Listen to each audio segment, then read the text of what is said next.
Oxygène. Oxygène. Les acteurs de la montagne. Aujourd'hui, dans les acteurs de la montagne, on parle de la station de Col-de-Porte située près de Grenoble et plus particulièrement de Didier Bic qui a racheté la station en 2015. Si le directeur général de Casbauer France a repris l'exploitation des remontées mécaniques de la station, c'est avant tout parce que Col-de-Porte ne lui est pas inconnu. J'habitais Saint-Imier et je suis monté très souvent, alors ou pour faire skier mes enfants quand ils étaient gamins, ou pour aller moi-même faire de la rando là-haut ou du ski de fond. Donc oui, c'est un site que je connais très bien et qui est un site magnifique. C'est le 24 décembre 2015 que Didier Bic a officiellement pris la tête de l'historique station de Col-de-Porte. Son arrivée était une aubaine pour la station grenobloise qui avait vraiment besoin d'un souffle nouveau. C'est un site que je connaissais bien et sur lequel il me semblait qu'il y avait des choses à faire pour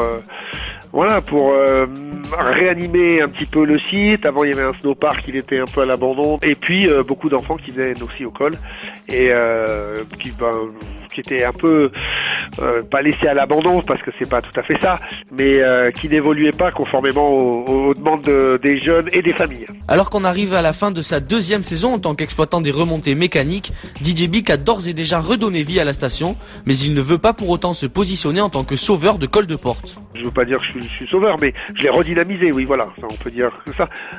Ça permet, et à mon avis c'est possible, de continuer pour longtemps, parce que je vais dire que si on faisait rien sur ce site, effectivement, peut-être qu'à terme, il aurait été condamné, oui. Et si Didier Bic a déjà fait beaucoup pour la station, avec notamment un nouveau snowpark, des téléskis et une session hebdomadaire de ski nocturne, il a déjà des projets en tête pour la saison prochaine. Aujourd'hui, le site est particulier parce qu'on arrive par le haut pour descendre sur les pistes, donc il faut arriver à remonter au parking, et aujourd'hui il y a un petit souci, donc on va rajouter un téléski.